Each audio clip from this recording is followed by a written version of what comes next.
नमस्कार दोस्तों, आप सभी का स्वागत है। देखिए, आज अपन जो है 12th क्लास के जो प्रतिदिन जो 10 प्रश्न मैंने आपको बताए हैं कि मोस्ट इम्पोर्टेंट जो प्रश्न हैं, जो परीक्षा की दृष्टि से वेरी इम्पोर्टेंट हैं, बहुत महत्वपूर्ण आपके लिए रहने वाले हैं। परीक्षा 2022 की जो होने वाली है, तो बोर्ड परीक्षा के लिए इम्पोर्टेंट सवाल हैं। तो ध्यानपूर्वक देखना है, एक एक सवाल को आपको याद कर लेना है। ऐसे याद नहीं होता तो आप स्क्रीनशॉट ले लेना या आराम से इसको जो है एक बार के लिए बंद करके फिर उसको देख लेना। ठीक है, तो चलिए शुरू करते हैं आज की इस क्लास को।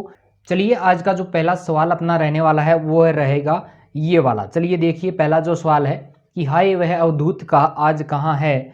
शीर्ष के फूल जो निबंध है उसके आधार पे आपको ये बताना है कि ये जो उपयुक्त जो बात कही गई है कि हाय वह अवधूत आज कहाँ है, ये किसके लिए कहा गया है और क्यों कहा गया है। तो ये जो वाक्य पाठ में आया था अपने, वो किसके लिए और क्यों कहा गया है। तो देखिए, इसका राइट आंसर ये रहेगा कि लेखक ने ये जो वाक्य है वो महात्मा गांधी के लिए कहा है। आज देश में हिंसा है, असहिष्णुता है और कठोरता का जो वातावरण बन गया है, ये सभी देह बल के प्रतीक माने जाते हैं, शारीरिक बल के ये प्रतीक माने जाते हैं। प्रेम है, अहिंसा है, शांति है, आदि गुणों का सर्वत्र अभाव है, सब जगह कमी है और इससे सभ्यता के नष्ट होने का जो खतरा है वो धीरे धीरे बढ़ता जा रहा है। और ऐसे समय में देश के मार्गदर्शन के लिए महात्मा गांधी जैसे अवधूतों की आवश्यकता है और गांधी जी जैसे लोग जो है देश को इस संकट की घड़ी में से जो है मुक्ति दिला सकते हैं। और यहाँ कवि ने जो है देश की समस्याओं के समाधान के लिए जो है वो गांधीवादी विचारधाराओं को अपनाने का संदेश भी दिया गया है। ठीक है, समझ में आया पहला सवाल। चलिए नेक्स्ट जो सवाल रहेगा अपना, दूसरा जो सवाल है वो ये रहा आपकी स्क्रीन पे। देखिए, चांद सिंह के साथ कुश्ती लड़ते समय लुट्टन का जो समर्थन था वो किसने किया था। पंजाब का जो पहलवान था चांद सिंह, उससे लड़ते समय लुट्टन का जो समर्थन था वो किसने किया था। तो आपको इसका राइट आंसर जो है ये देना है। ठीक है, तो चांद सिंह के साथ जब लुट्टन कुश्ती लड़ रहा था तो उस समय उसका समर्थन किसी ने भी नहीं किया। चाहे राजा हो, चाहे कर्मचारी हो, चाहे वहां पर बैठे हुए जो दर्शक हैं, किसी ने भी उनका समर्थन नहीं किया। बल्कि लुट्टन को केवल सिर्फ और केवल बात करें तो सिर्फ ढोल की जो आवाज़ थी उसी के माध्यम से जो है लुट्टन को शक्ति मिलती है, साहस मिलता है और दांवपेच जो लगा रहा था वो सब कुछ जो है उसी से मिल रहा था। वह सिर्फ ढोल की आवाज़ों को ध्यान से सुनता है और उसी ढोल की आवाज़ों से प्राप्त संकेतों के आधार पे जो है वो उसको काफ़ी साहस और हिम्मत मिली थी और उसी से वह जो है चांद सिंह से विजयी भी होता है, जीत भी जाता है। ठीक है, सारा समझ में आया होगा। 2 प्रश्न आपके क्लियर हो गए। चलिए तीसरे प्रश्न पे चलते हैं। तीसरा हमारा जो प्रश्न रहेगा कि उषा कविता का मूल भाव आपको लिखना है। ठीक है, उषा कविता क्या है। देखिए, उषा कविता में जो है सूर्योदय से पूर्व के जो जो झुटपुट यानी थोड़ा बहुत जो हल्का कालापन होता है, कहाँ पे, नीले आकाश में, और उषा की उस पर हल्की हल्की जो है लालिमा छाई हुई रहती है। और इन सब दृश्यों से जो है एक प्राकृतिक दृश्य जो है वो पैदा होता है, यानी बड़ा ही मनोरम और सौंदर्य दृश्य जो है वो हमारी आंखों के सामने आता है। और उसी का सजीव चित्र जो है उस उषा कविता में किया गया है। और कवि ने इसमें जो है इस कविता में जो है विभिन्न उपमानों और उनके अलग अलग बिंबों के आधार पे जो है हमको समझाने का प्रयास किया है। चलिए, याद हो गया होगा। चलिए नेक्स्ट हमारा क्वेश्चन रहेगा क्वेश्चन नंबर 4 कि रुबाइयों के आधार पर घर आंगन में दिवाली और राखी के दृश्य के बिंब को आपको अपने शब्दों में लिखना है कि इस रुबाइयों में जो है किस प्रकार दिवाली का दृश्य दिखाया गया और किस प्रकार राखी का दृश्य दिखाया गया। तो चलिए, इसका जो आंसर है वो आपकी स्क्रीन पे है। देखिए, दीपावली पर घर को रंग रोगन करके सजाया गया है। शाम होने पर जो है घर की जो स्वामिनी है घर में दीपक जलाती है।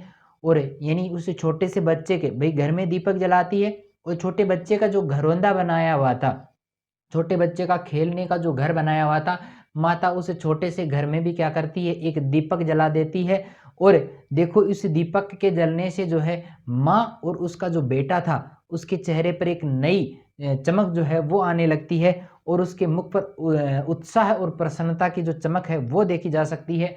और राखी के त्योहार की अगर बात करें तो राखी के त्योहार में देखो आकाश में काली काली घटाएं छाई हुई हैं और राखियों के जो गुच्छे हैं वो भी चमक रहे हैं। और उसी ऐसे सुहावने मौसम में जो है एक बहन जो है अपने भाई की कलाई पर राखी बांधती है और दोनों जो है हर्ष और उल्लास से जो है वो झूमने लगते हैं, यानी दोनों जो है खुशी खुशी इस प्रकार का त्यौहार जो है वो मनाते हैं। चलिए नेक्स्ट हमारा जो क्वेश्चन रहेगा क्वेश्चन नंबर 5।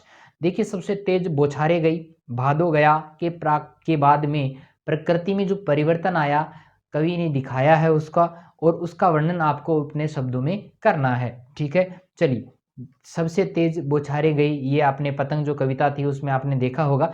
चलिए तो देखिए वहां पर जो दृश्य दिया गया था वो भादो मास में तेज बौछारें बरसती हैं, वर्षा का मौसम होता है, लेकिन जैसे ही भाद्रपद महीना बीतता है उसके बाद में बरसात का मौसम शुरू हो जाता है, और बरसात का मौसम जैसे ही बरसात का मौसम जो था वो समाप्त हो जाता है, और उसके बाद में जो है शरद ऋतु का आगमन होता है, और उस समय जो है आसमान बिल्कुल निर्मल होता है, बिल्कुल स्वच्छ होता है, और जो है उस समय का जो सवेरा है वो खरगोश की आंखों के समान जो है लाल दिखाई देने लगता है, और धरती पर धूल और जो रास्तों में जो कीचड़ भरा हुआ था बरसात के कारण वो भी अब नहीं रहता है, और हवा भी बिल्कुल धीमे धीमे गति से शीतल और सुगंधित बहने लगती है, और फूलों पर जो है तितलियां जो है वो मंडराने लगती हैं, और ऐसे समय में पतंग जो है दुनिया की सबसे हल्की वस्तु जो है वो आकाश में उड़ने लगती है। चलिए हमारा जो छठा प्रश्न रहेगा, कारागार से डर लगने पर, जेल को कहते हैं कारागार, डर लगने पर भी भक्तिन ने वहां जाने का विचार कब और क्यों किया? भक्तिन वाला पार्ट है महादेवी वर्मा का। चलिए इसका आंसर रहेगा कि भक्तिन को कारागार से वैसे तो डर लगता था, जैसे वह किसी यमलोक से डर रही हो। ठीक है, इस प्रकार डर जो था वो भक्तिन को लगता था। एक बार महादेवी ने जो है महादेवी से कारागार जाने की बात सुनकर भक्तिन ने भी वहाँ साथ जाने का निश्चय कर लिया था। तब उसने लेखिका से पूछा कि जब हम वहाँ जा ही रहे हैं तो हमें साथ साथ क्या ले जाना है, यानी क्या क्या सामान मैं तैयार कर लूँ ताकि आप वहाँ जाएं तो हम साथ उसको ले जा सकें।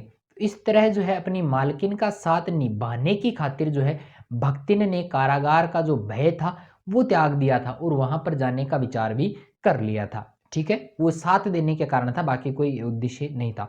चलिए अगला हमारा प्रश्न रहेगा कि मंत्री नामक अध्यापक की क्या विशेषता थी? मंत्री नामक जो अध्यापक है, जो अध्यापक था उसकी विशेषता क्या थी? जो पाठ है उसके आधार पे आपको बताना है।